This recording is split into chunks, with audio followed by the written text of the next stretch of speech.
He has saved more square miles of land in the United States than all the rest of the presidents combined. Okay, now, one more thing. Remember, Power of Five, right? That's what it started with. Okay, now, back in the 60s, they decided they needed a new jet port. Newark was not enough. So they started buying up, some billionaires started buying up land in the Great Swamp. Now, our speaker knows about wetlands, and swamp is included in the definition of wetlands, right? They were going to fill it all in and put in a jet port just like Newark Airport. Well, this one lady found out, and she talked how many of her friends? Come on. Total of 5. They sat around her kitchen table, and they figured out how to stop it, and they did. Now, can you imagine the billions of dollars that would be made by contractors, construction, concrete, if they put in a new jet part? Well, they shut them down. One of the best things they did is they got to know one of the guys, one of the wealthy people that owned a big section of the swamp. They said, would you give it to the New Jersey state on the stipulation that it stays wild? He said, thumbs up. And these 5 ladies shut them down. What's my point? If you've got something that's really upsets you, see if you can talk 4 of your friends to join you. Now, if you can't get 4 of your 4 friends to join you so that you do not make 5, forget about it. It takes 5. Okay, now, every student get out your iPhones. I want you to type something in where you're going to save it, and you can refer to it later. Okay. You're kind of slow on the draw, young lady. Okay, now, it's 4 organizations. Now, one of the problems when I'm suggesting that young people get involved, where? Who do I join that's got young people that are running it, that are involved in it? Last week in Time Magazine, I saw 2, and they had a big feature article on both of them. Okay, one is called Sunrise Movement. The sun coming up and you're moving. Sunrise Movement basically started with people your age.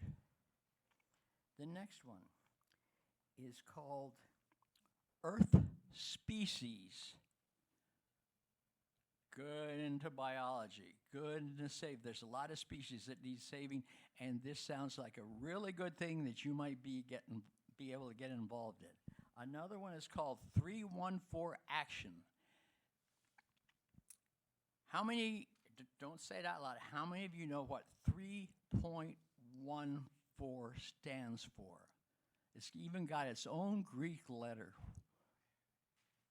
Pi, right. You cannot disagree with pi. It doesn't matter how conservative you are, pi is pi. So their group is called 314 Action. And this lady named Shaughnessy, she ran for Congress. She called me up, asking for money. I sent her $500. She lost the race. But she was a neurochemist or something. She learned how the game is played. So then she started a program called 314 Action, and now they train scientists to run for political office. Because the thing that gets me this shivers is, I'm not a scientist, but global warming is a fraud. You just said you know nothing about this, but now you know everything about it? Oh, give me a break. Okay. Now, you were born in this century. You will die in this century. This is your century. You've got to take care of it. it's especially important to you considering the terrible job of protecting this century for you from the people that were born the last century. They're just doing a terrible job. It's up to you. And these groups may get you started. Now, I was getting ready to go to Sierra Club meeting, and my 5-year-old grandson who wanted to play with me, I said, I've got to go to Sierra Club now. We've got to save the world. He says, let somebody else do it. We are the somebody else. We are the somebody else. You can't not rely on somebody else because the only person you have any control over is you.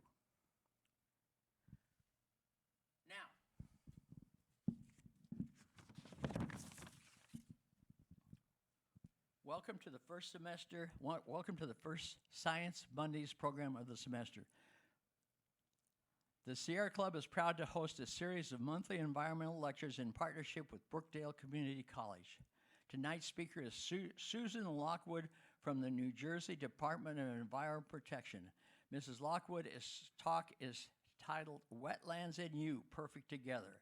Mrs. Lockwood has worked in the New Jersey Freshwater Wetlands Program since it was established in 1987. The program has preserved habitat for thousands of species of aquatic and terrestrial plants and animals, and also involves flood protection, shore erosion control, and recreation. And now, Ms. Lockwood.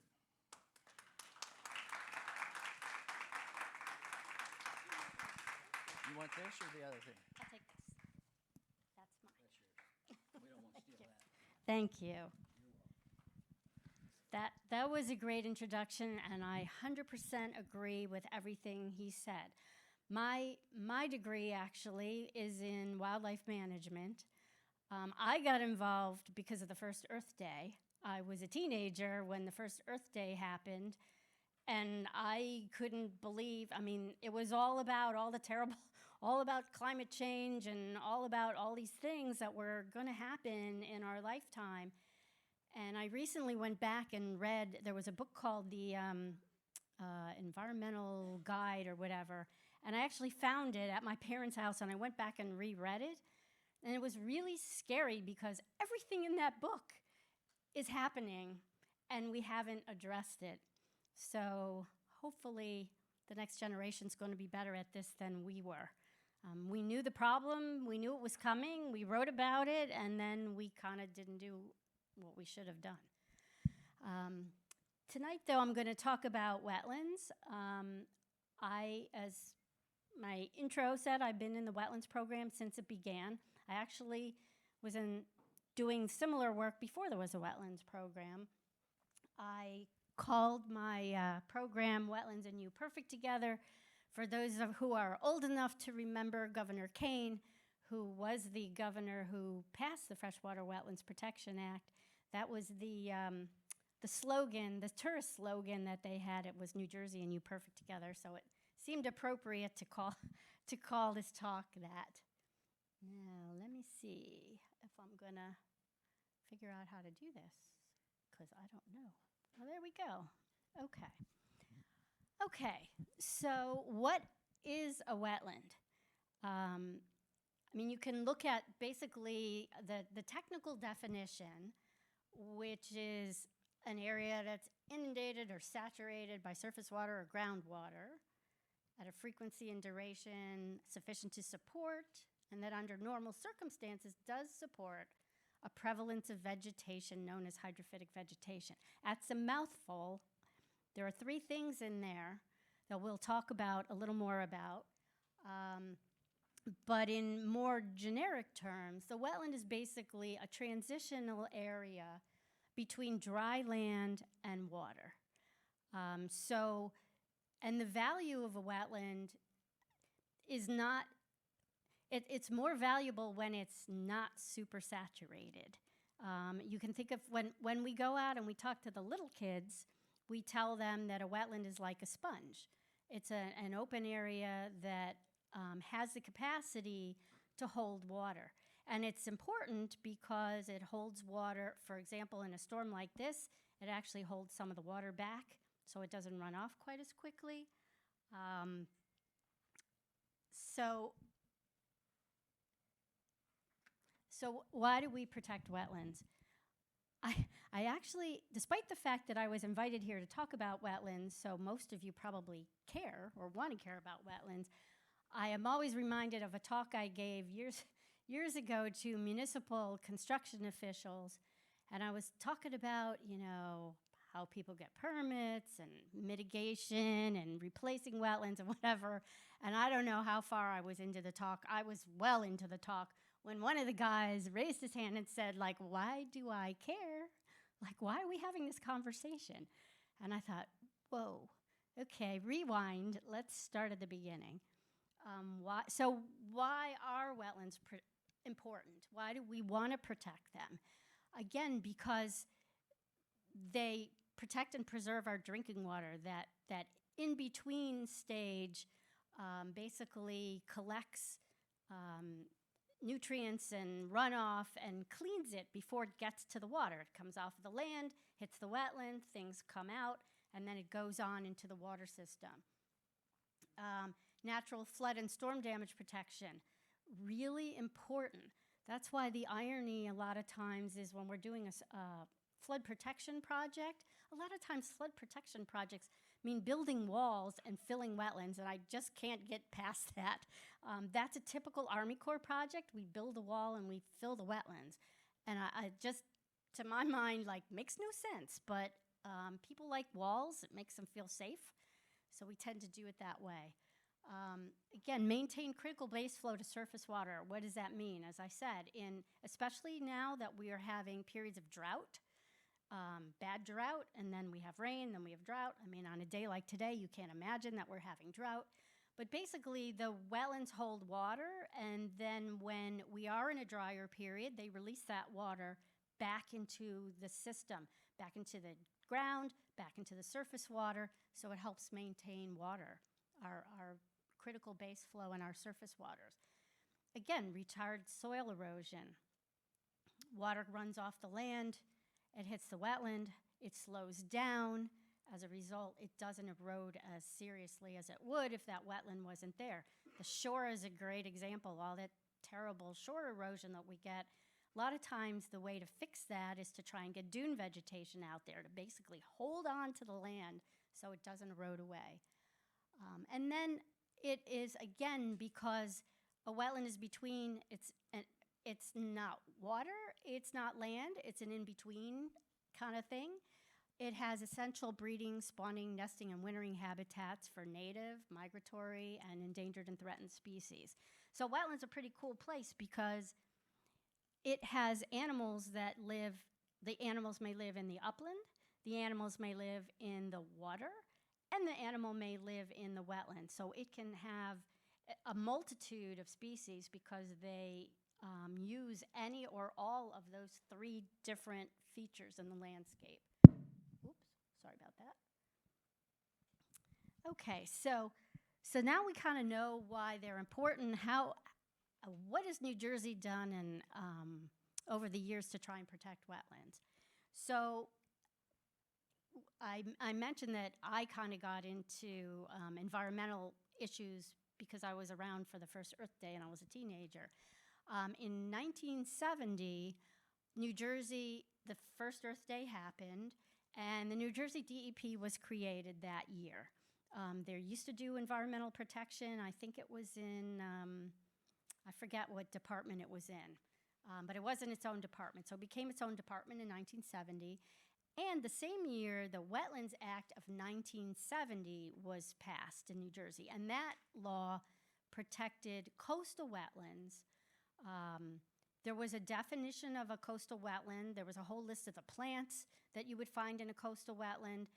And then, though, it took it a step further, and it actually had a huge mapping program, and it mapped, using those plants, it mapped all those wetlands.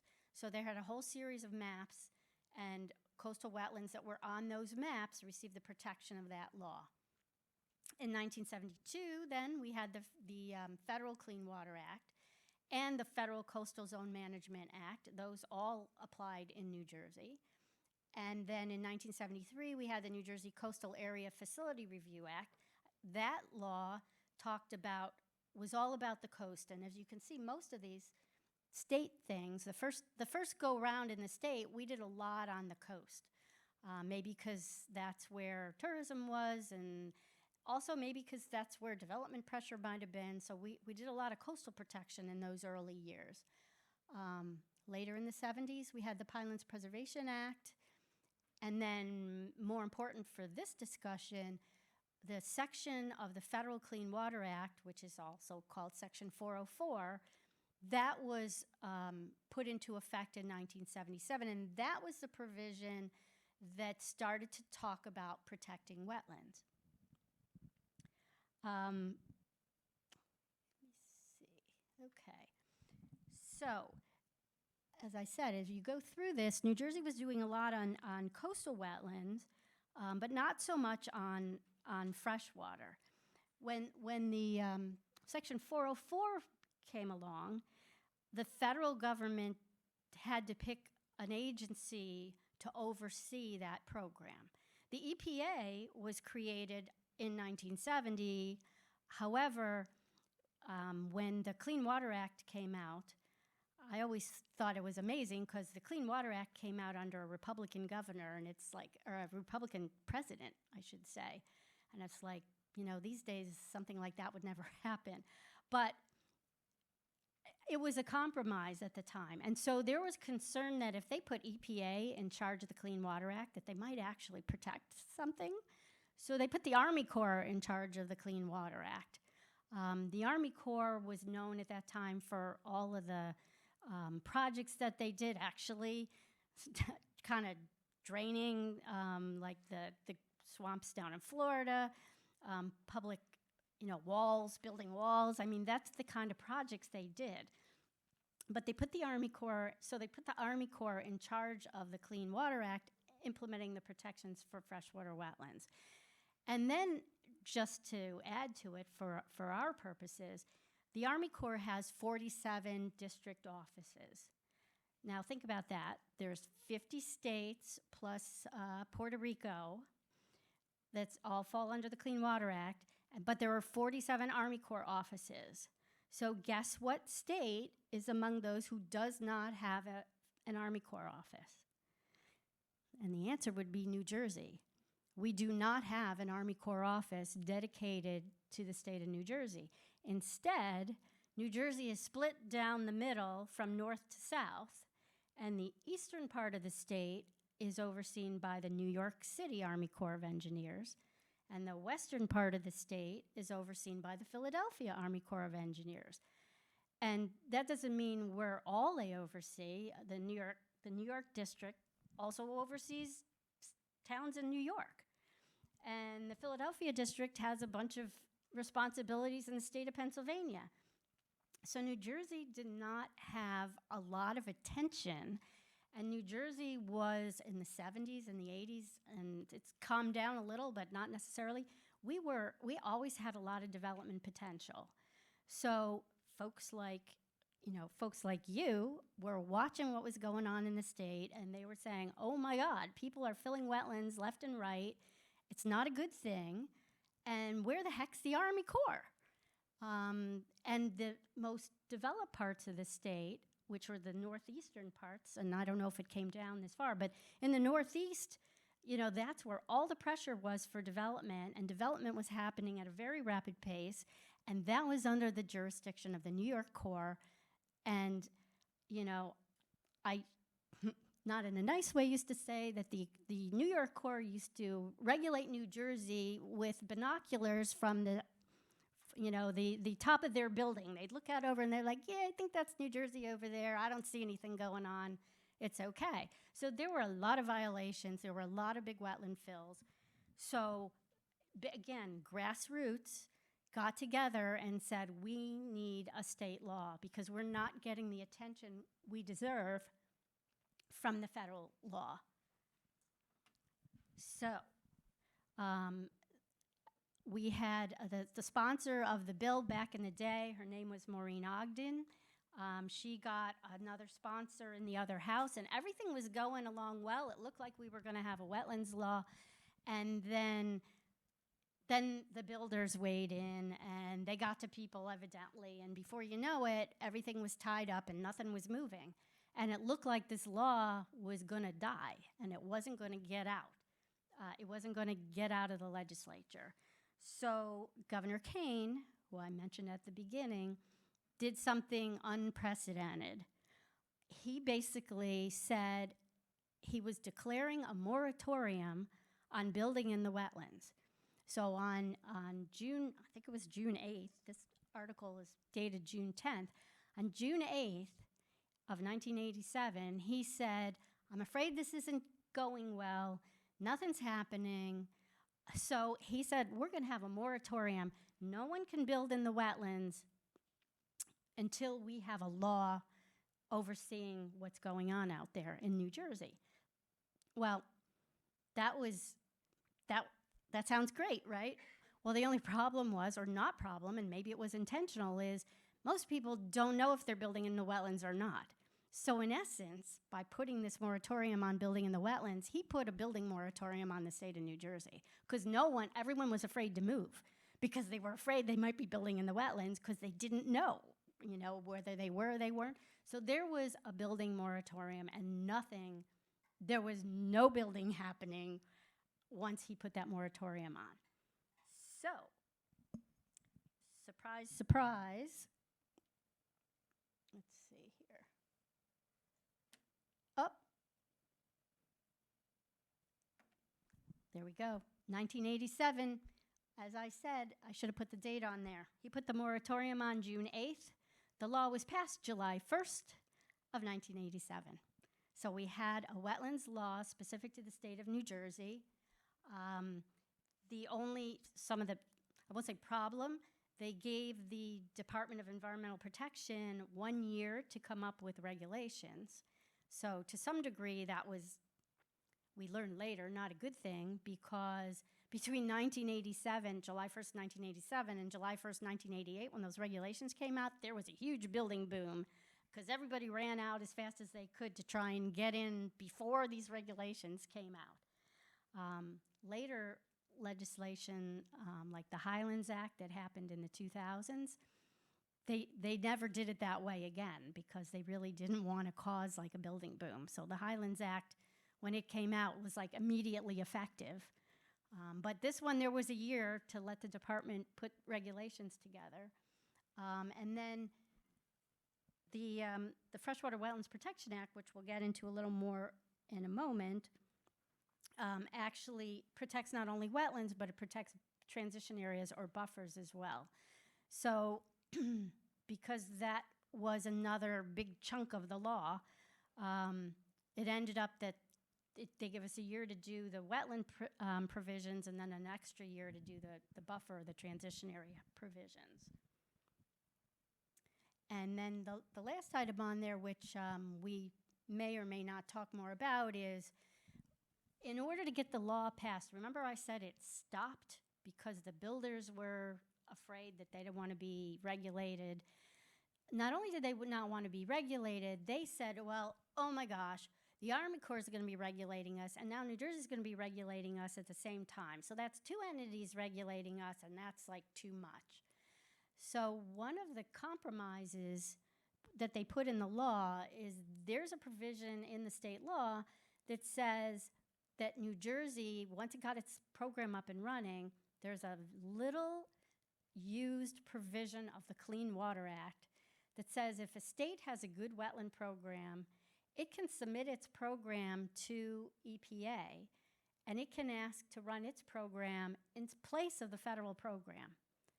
So they put that in there to basically tell the builders, the state's going to work toward running its own program, and you'll only have to deal with the state. You won't have to deal with the feds anymore. So we did do that. That took a little longer. That was 1994 when we finally took over the full program. Okay, so now we know we got a law to protect wetlands. We know why they're important. So we're going to go back again. Remember, we were talking about what is a wetland, and we had this very long definition. The last part of that definition, which I didn't mention the last time, was this breaks down into 3 parameters for what a wetland is. So there are 3 things, at least in the state of New Jersey, the definition we use, which, oh, by the way, used to be the same as the federal definition before the Supreme Court got involved. This was the definition since the 70s when the first law came out. Basically, we talk about a 3-parameter approach, which means that a wetland is defined by soils, hydrology, which is a source of water, and vegetation. Oops, sorry about that. So we're going to go into those a little more, do a little bit of more science. Soils. So basically, a wetland soil, if you think about it, because a wetland is wet a good portion of the time, the soils basically they have less oxygen in them as time goes on. So as a result, they change color. They can be very dark. Some parts of the state, they can be very gray. And they can also have like these rust spots, literally like rust spots in them, which is iron that's coming out of the soil because of the water being there and then leaving, being there and then leaving. So when someone is going to scientifically and in the field identify a wetland, they're going to be taking soil samples 18 to 24 inches down in the ground, and they're going to be looking at that sample, and there's actually, you see a little, looks like a little book on the bottom right there. That's called it's a matrix. It's an entire book that gives you colors of soils, and you are comparing your soil color to the color in that book, and depending on the soil type you're in or whatever, that will help you determine whether or not you're in a wetland. At least you have a wetland soil. So that's one parameter. And that's probably the hardest parameter for people to evaluate. It's very, it takes a lot of experience. And some people are really good at that, because the other thing too is all wetlands are not pristine. So wetlands have been disturbed, maybe farmed. So those soils have kind of gotten mixed around. So you may not, it really takes someone who knows what they're looking at to look at the soils. Okay, we said hydrology. Hydrology basically means what is your source of water. You can have either standing water or saturation for a week or more during the growing season. And that's all it takes, 1 week or more during the growing season. And the water doesn't have to be at the surface. You can have groundwater. And in fact, a lot of times when someone's evaluating a site to see if it's a wetland or not, they will put a piezometer in the ground, which is a device for monitoring the groundwater, and you can see the groundwater going up and down throughout the season, and depending on where that is, that's another indicator that you have a wetland. So you might not see the water on the surface. That's why, not to get political, that's why the decision by the Supreme Court recently was so ridiculous, because that judge thought that you had to see water to know you had a wetland. The sad thing is that wetlands, as I said before, are more valuable when you don't see the water, because that means they have room to hold water. If they're already completely saturated and on the surface, there's a lot less space for when you have a storm to hold that water back. So that is like a very unfortunate determination by a judge who doesn't know what the heck he's talking about, to basically say, well, if I don't see any water, it's not a wetland. That's totally wrong. And then the last parameter is vegetation. And hydrophytic vegetation are plants that are adapted to live, grow, and reproduce in saturated soil conditions during at least a part of the growing season. So you have soils that are being inundated. You have a source of hydrology, surface or groundwater, and then you have the plants. So in a lot of cases, you may be able to identify a wetland by looking at the plants. They are the most obvious indicator. The other stuff is, so most of the time people will look at the plants and then they'll also look at the soil. And then they will assume that they know if the soil has the right features and the plants have the right features, then they don't really necessarily have to put a piezometer in the ground and look for the hydrology. You kind of assume it's there because you've got the kind of plants that tell you it's there, and your soil is telling you it's already there. And the U.S. Fish and Wildlife Service has a classification system for plants. And basically, and that's why I said some plants are obligate. That means 99% of the time, if you find that plant, you know you're in a wetland. Skunk cabbage, that would be your obligate species. Facultative wet, 67 to 99% of the time, you're going to find that plant in a wetland condition.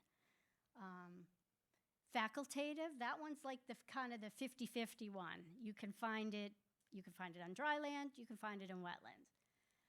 And then facultative up, now you were going even down. That one's more like 25% of the time in the wetlands and the rest of it in the uplands, and in upland or no indicator. So if you're doing, again, you're out and you're looking at the plants, you can get a good idea, unless, if everything is looking facultative, then you probably need to do some more investigation because you're not sure. I mean, it could be up, it could be wet, because you kind of got 50-50 going there.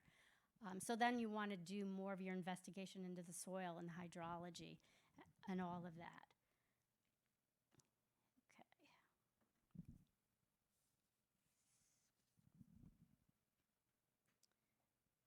Okay, so now I have a little quiz.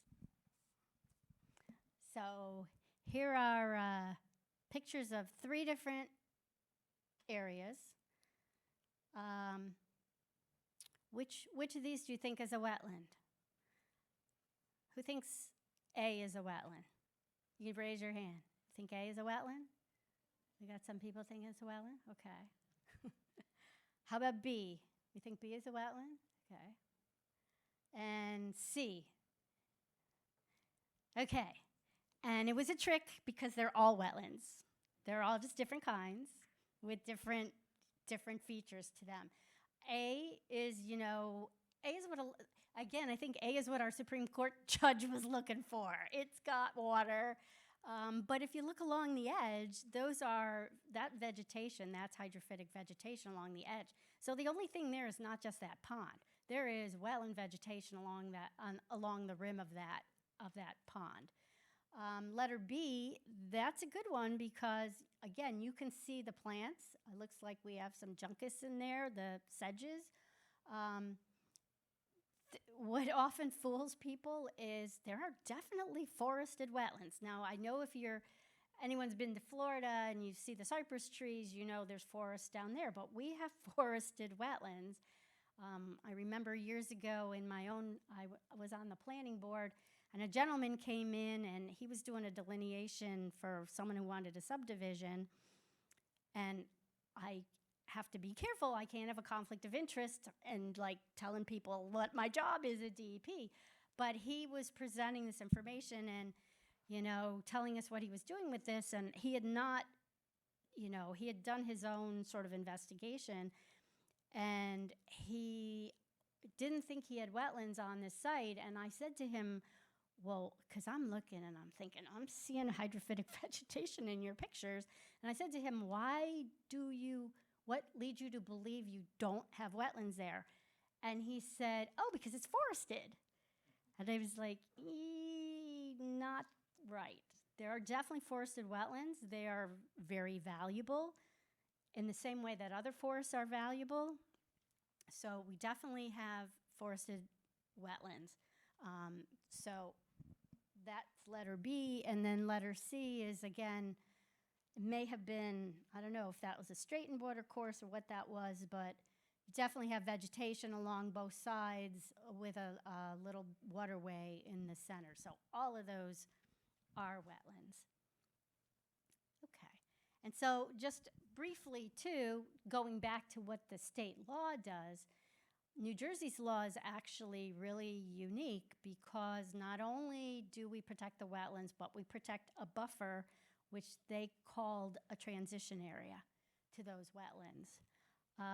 And again, that's important because, well, I can tell you the practical effect of that. The practical effect is because there are rules for building in the wetlands and there are rules for building in the buffer, and the rules for the buffer is a little easier than it is for the wetlands. We've managed to keep a lot of people out of the wetlands and into the buffer, which is a big improvement over them always being in the wetlands. So, and it wasn't supposed to work that way, I don't think. We like to keep them out of the buffer as well, because the buffer, you know, the border of a wetland may not stay the same over time. So if you have a little bit of a buffer, at least you're not going to lose the wetland if the wetland boundary moves.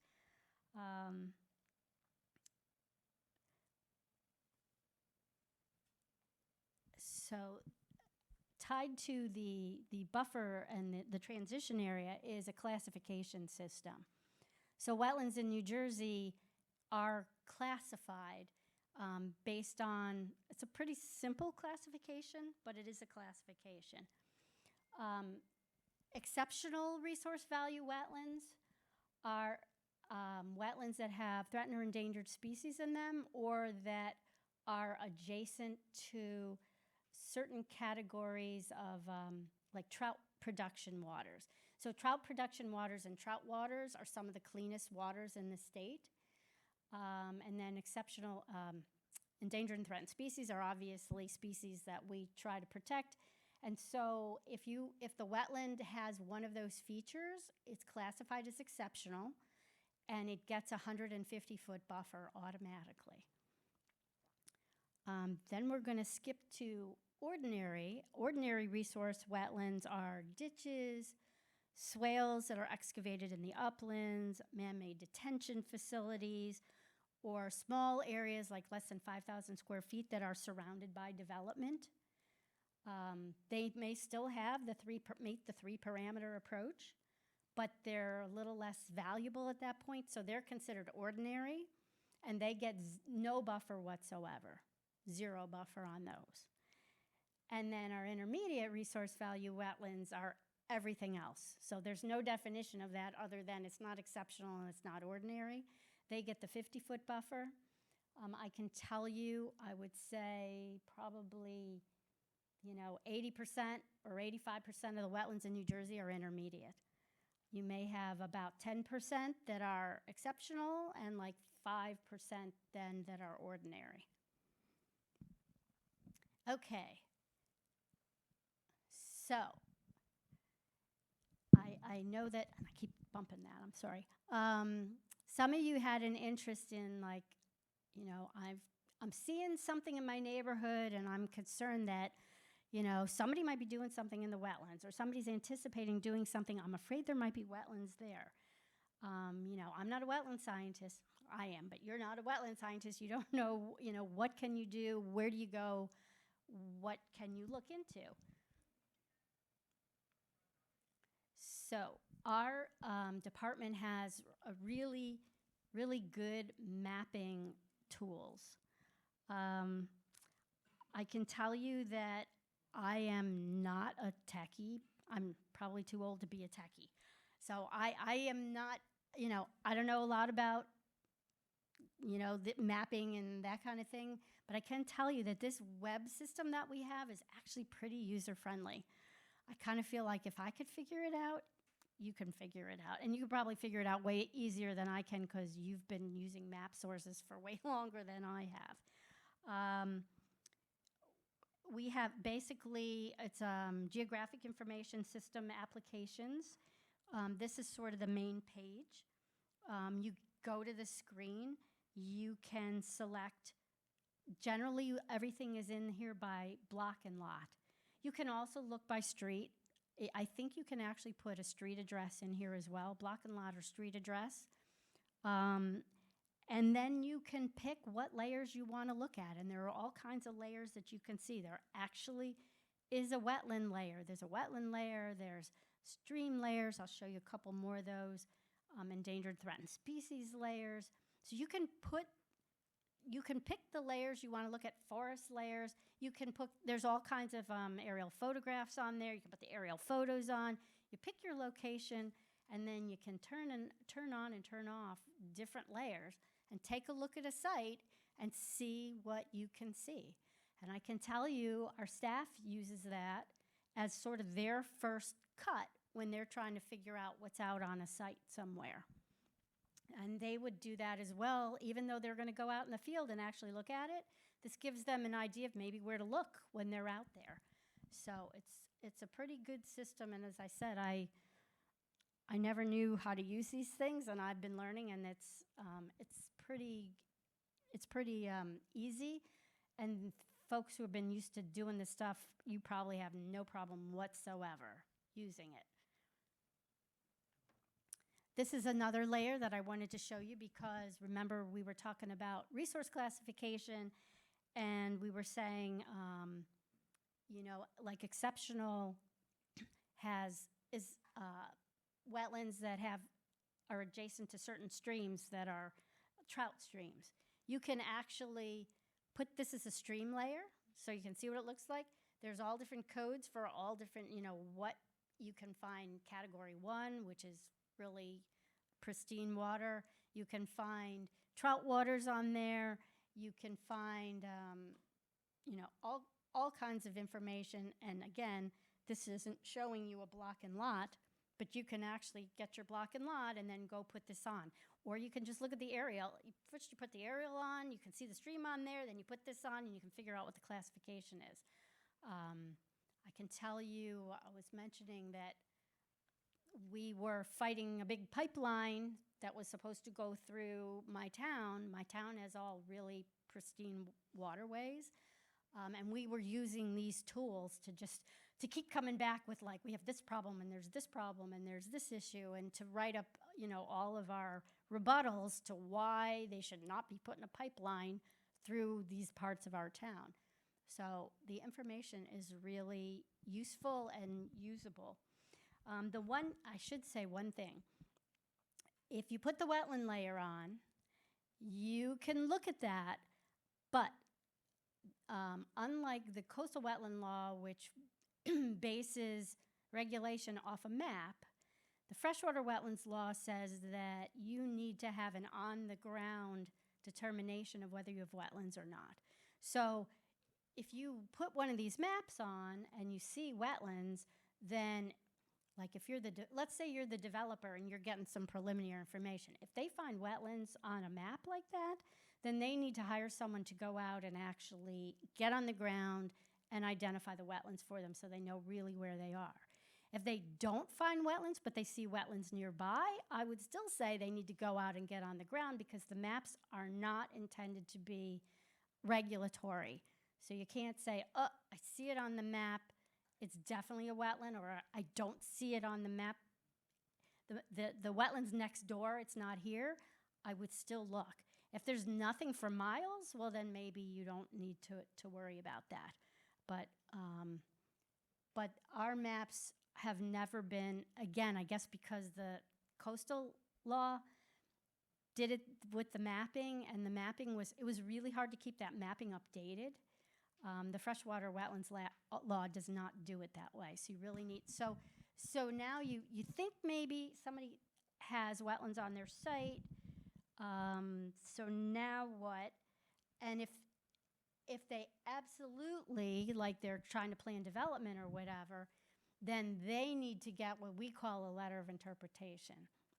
And basically that is an on-the-ground determination of whether there are wetlands on the site, where they are. They literally get mapped on the site. The department does not do the mapping. There's like 4 different kinds of letters of interpretation. If you have a teeny site, we might map it for you, teeny being less than an acre. If you have a really big site, because it's a big development site, then the owner has to go out, hire someone. Their expert will go out, identify the wetlands on the site. They need to flag it, put flags on the ground and wherever, And then all that information gets compiled in a report and it gets submitted to DEP. And then our folks go out and actually look in the field, check the soils, check everything that was submitted, and make the final call on that. And then the other thing they'll do, once they know where the wetlands are, they're going to tell you what the resource classification is. So they're going to know if it's ordinary, intermediate, or exceptional once they can identify the actual on-the-ground location. So if you are, as I was saying before, so if you're a concerned citizen and you want to know, you're concerned that somebody's going to be working on a site and it's wetlands and no one's talking about that, you could do a little bit of preliminary research. You can look at the maps, and then you can actually go to the municipality if they're coming in front of a planning board or whatever and ask questions and say, I think I think I saw wetlands on the map. Has anyone done a letter of interpretation?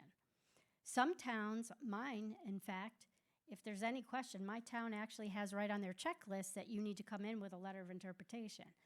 We don't have a lot of wetlands in my town, and I don't remember how we decided to put that on there, but so some towns actually have that as a prerequisite to even coming in with a development application.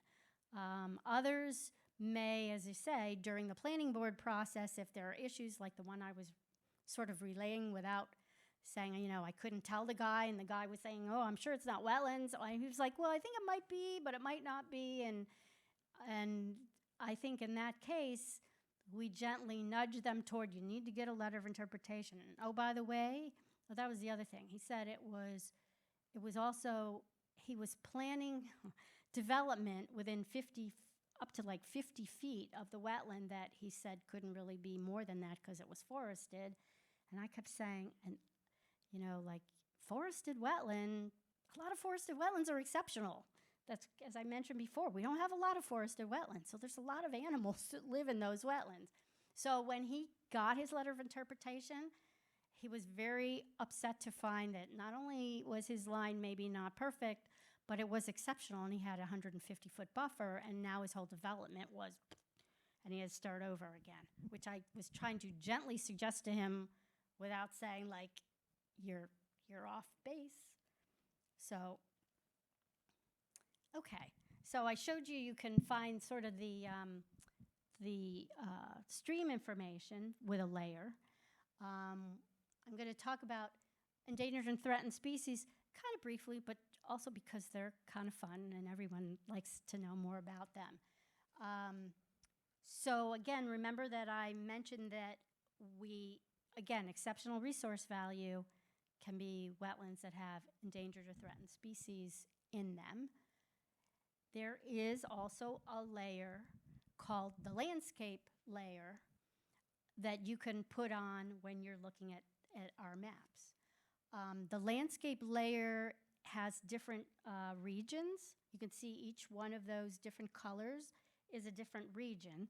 So you want to switch on the right region, or just switch them all on, however you want to do it. But just make sure, if you're looking for this area, don't be switching on, whatever's down south or whatever, because you might, like Delaware. You don't want to switch on Delaware and then think you don't see any endangered species up here. So if you're using, looking in your area, you want to make sure you switch on the right layer. And then what'll happen is, if indeed there's endangered species habitat, it will light up, basically. There will be a color overlay over wherever you are. And when you click on that, you can get more information. Generally speaking, you can find information about what the species may be. Just not every species, I forget, there's a ranking system. I think it's 1 through 5. The highest, like 3, 4, and 5 are all protected species. 1 and 2 are like, I don't know what they're classified as. They're interesting, but they're not necessarily protected. I think they may just fall below a protection level, but they're on these maps. So another way that I've used these maps is we have people looking to mitigate for wetlands. And sometimes people will want to preserve a piece of property, and they'll say, can I preserve this? And I'll put on all these layers, and I'm like, ooh, this looks like a great piece of property to preserve. It's got endangered species. It's got, Category 1 waters. It's got all kinds of, it's nice forest. Sounds like all kinds of good reasons to preserve this. So maybe that is indeed an appropriate approach for mitigating for the wetland impacts. So, and just to let you know, there are 2 laws that actually come together to help us protect endangered species. One is the New Jersey Endangered and Non-Game Species Act that protects animals. It mostly protects animals, and it protects their habitat, but it doesn't, it's not, well, we'll go to the second one and then I'll finish that thought. And there's an endangered plant list. So there are no threatened plants, there are just endangered plants for New Jersey. So what's important to know about both of those laws is neither of them are standalone. So in other words, they rely on other laws to bring them into effect. So if you have a wetland and you've got an endangered plant or endangered or threatened wildlife species, the wetlands law will piggyback on the law and they'll protect it. Unfortunately, if you have an endangered plant or you have an endangered animal and they happen to not be in a wetland and they're not in the floodplain and they're not in the coastal zone and they just happen to be in the upland somewhere, they are, even though technically they're protected, there's no mechanism to protect them because these laws there's no regulations for either of these laws. There were attempts in the past to come up with regulations, and it just never happened. So the laws that like freshwater wetlands and coastal wetlands and whatever, they're really important because they're also protecting these species that wouldn't otherwise, even though we know they're out there, might not get protected otherwise. And I thought they would just, as I mentioned before, our folks also do field work. This is an actual picture from one of our endangered and threatened species experts who was out in the field looking at habitat. Our guys go out, that's another thing we do. If it appears, if there's any question, because again, our maps, the landscape maps, basically start with an animal sighting and then take their range into consideration and then map the whole area within, and again, I'm not an E&T person, but they are based on the known range of that animal. So it may be that within that range, not every property actually has real habitat. Maybe it's somebody's yard and the trees are gone. So our folks actually review. We have a group within our unit that reviews the habitat, and actually they know what they're looking at. They go in the field, they evaluate. Some people want to argue that maybe it's not habitat, and our folks will go out and evaluate that. And one of our folks was out on this site, and she took a picture of this little barred owl sitting in the tree, which I thought was pretty cute. Okay, so now you're still concerned about your neighbor. Somehow we know now there's wetlands on the site. What's going to happen next? If somebody wants to build in the wetlands or they want to build in the transition area, the buffer area, they need a permit. We call it a permit when it's in the wetlands. We call it a waiver when it's in the transition area, but the transition area waiver is nothing but a transition area permit, but the law named them differently, so they're different. So that's also really important because we just talked about how important wetlands are and how the law is set up to protect them. The law does not say thou shalt not build in the wetlands. It just says you can't build in the wetlands, and the law talks about getting rid of random building in the wetlands. So the regulations basically set up different types of permits and different opportunities, I'll put that in, I shouldn't call it that, but different ways that people actually might be able to build in the wetlands or might be able to build in the transition area. The good news is that most of the time when someone comes in, I think it's, you know, when we evaluate what they're doing, these are the big, you know, the number, this is the top premise that we work from. First of all, they should be avoiding the wetlands as much as they can. If they can avoid it entirely, they don't have to deal with us, and that's a good thing. So we're a deterrent that way. If they, for some reason, say they can't avoid it, then minimize. You know, if they minimize, there are a lot of easier permits that they can get if it's a tiny impact. If it's a bigger impact, then it's going to be a lot more difficult for them.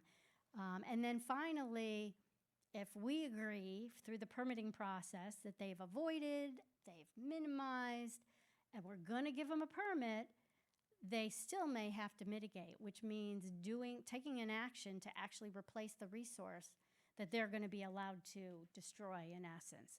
And there's a whole, I mean, the program I just worked in for 10 years does nothing but look at projects where people are trying to replace lost resources. And sometimes that's successful, and sometimes that's necessary. The example I can give you is the turnpike widening that happened, again, in the past 10 years.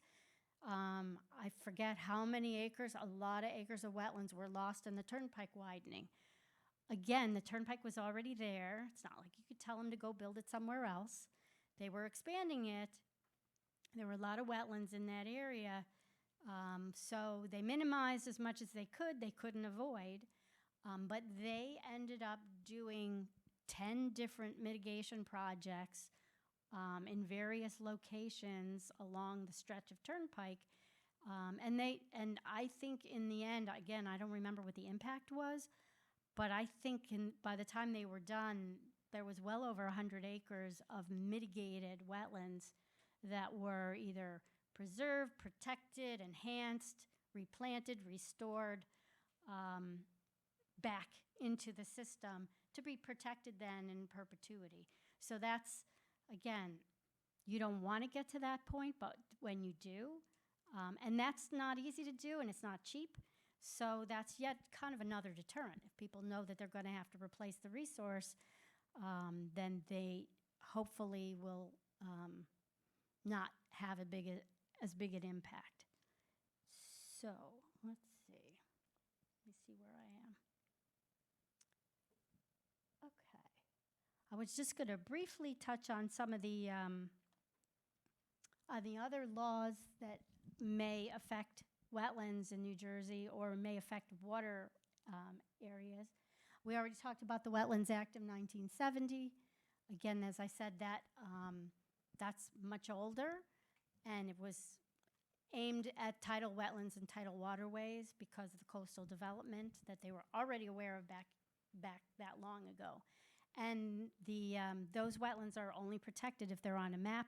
The good news, however, is because wetlands that are not on a map still meet the 3-parameter approach. If they're not on a map, we just call them freshwater wetlands, and we regulate them under the Freshwater Wetlands Act. People find that really odd. They can still have tidal influence. They can even still have coastal plants. But just because of the way the legal line works, we regulate them because we didn't want them to lose protection simply because the map was wrong, in essence.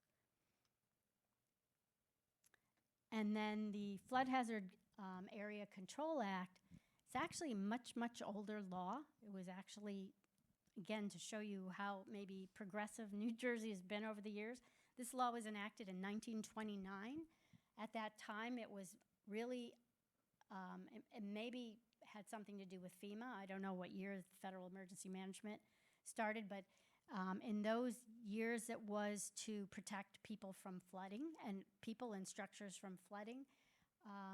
And they also then told them to map the flood areas, which, as I say, it may have had something to do with FEMA. And then as time, and we got into the 70s, it was like, ooh, you know, streams have have biota, they have animals, they have water quality issues, they have all these other things. So as time went on, the regulations, if you read the Flood Hazard Area Control Act, it's completely about flooding and nothing else. But as time went on, the DEP said, we can't ignore the ecological benefits of protecting the stream. We're DEP, I mean, how could we just not talk about that? So, and we won various court cases that said, yes, DEP, you can indeed talk about protecting the stream biota. And then even more recently, they also added buffers, which they call riparian zone. Their buffers are similar to the wetlands buffers, but because they're not restricted by a law, our law says the biggest buffer we can put on, our law being wetlands law, says 150. They're not restricted that way. They put 300-foot buffers on Category 1 waters, which again are the most clean waters of the state, and we want to keep them that way so they get a really big buffer. So that can be confusing because you can have overlapping wetlands with a 150-foot buffer, and the stream could actually have a 300-foot buffer, and so and they can indeed be overlapping, and it's not unusual for them to be overlapping. So I just put some of these resources on because I was thinking maybe of the students and whatever. I don't know how maybe somebody can supply these for folks so they can get them. These are resources that our folks use, or you can take a picture. That works just as well. To help them in wetland identification. These are actual sources for here in the state of New Jersey that are used by the people who do that field work. And then this one, I was mentioning all the map sources. If you want to, that'll help you get to our website and to take a look at all our the map resources that are up there. You can pretty much go to DEP, and then you probably find it if you poke around at DEP and GIS, land resource protection. That's all in there. So I'm gonna just, because when we were setting this up, I was asked one other question, so I want to just make a brief aside, and then we'll get to any questions. The DEP now for 2 years has been doing a summer program, which they call the Youth Inclusion Initiative, for young folks, mainly in urbanized areas who may not have the opportunity to get out into the field, shall we say. Basically what that is like I think it was at least 6 weeks, a 6-week program during the summer where young folks come to DEP, and every day, and even like a half a day, every day they get to experience the work that we do at DEP. And I mean everything from, we asked, the group I was involved with, we were doing mitigation. So we took them to see some mitigation sites. We asked them where they'd been the day before, and they told us they'd been to a sewage treatment plant. So, I mean, they do sewage treatment plants, they go to parks. I think after our unit, they were going to look at a dam because we have a dam safety section. So they've been doing that. Basically, we worked with, there were 2 groups from Camden that came, one group from Essex County. Actually, Rutgers Camden sponsored a group. So basically they have a sponsor who sponsors them, and then they come, and then DEP gives them this basically experience for I think it is like 6 weeks. Mercer County sent the Trenton Neighborhood Association, Improvement Association sent a group, and Union County sent a group from Elizabeth as well. And so that is my last slide. And I figured I'm trying to get done. So if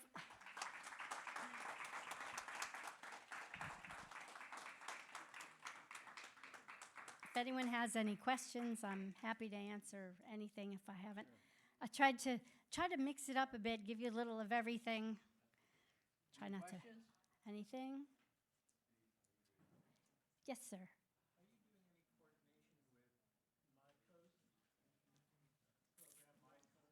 Hmm. Uh, I it I am not a coastal person, so I really wouldn't even answer because we might be and I might not know we are. I can tell you that we are working on um, a big new. Just last month, the inland flood protection rule went out and was adopted.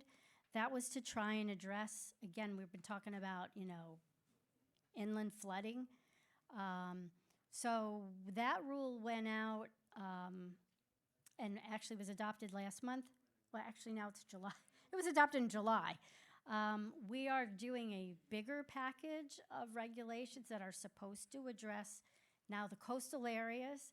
So there could be change to the coastal regulations, the freshwater regulations, and the inland and the flood regulations, again, to try and address sea level rise and things going on more, flooding and sea level rise, because the first set was more on inland flooding, which is different. So anyway, that's a big initiative, and that's how I've been somewhat involved in the coastal stuff, but not so much that I could actually, and it could be because they're involved with a lot of groups and a lot of things. Thank you very much. Yeah, sure. Yes, Susan, can you tell us something about how the state's wetland program interacts with the PACT, and so how wetlands protection is of a piece with protecting against climate Okay, events? and that's exactly what I was just talking about. So the protection against climate threats was the governor basically said every department in New Jersey should be reviewing its regulations and seeing if they need to be revised to address climate change issues. So every department was supposed to do that. Obviously, that sort of hits DEP more strongly than some of the others. The inland flood protection rule was a piece of that. That one was pulled out and moved ahead faster because of Ida. We were working on that, and then Ida came along, and it was like, oh my goodness, we need to move faster. Just so you know, until we change that law, they were using the statistics that were 20 years old. And so we said, this isn't good. We're having people build. We're telling people to build and elevate to a certain level, but we know that level's not right anymore because we've got better data and newer information that, as you said in the beginning, climate change is here. And we already know we have more precipitation. We can actually document how much more, county by county. You can actually see the difference. So the protection against climate change, the inland flood rules were the first piece of that, and then the next one is called REAL, and I never remember what the acronym stands for, but that's the rest of it. That's the coastal portion, the freshwater portion, and again, any kind of changes that we might still want to make to the inland rules that we didn't make as a part of the one we just finished. So that's what my primary job has been now for the past 4 months. Thank you very much.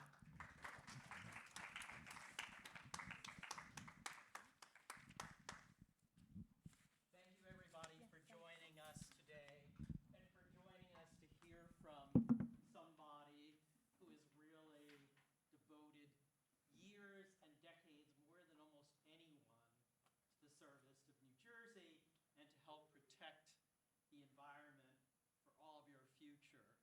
And so thank you very much for joining us today. And I want to encourage all of you, really, and inspired by Ms. Lockwood's talk today, to become citizen scientists, that anywhere you have no idea where it might be and totally missed by you, that there are wetlands or forested wetlands that somebody thinks are just some trees that could be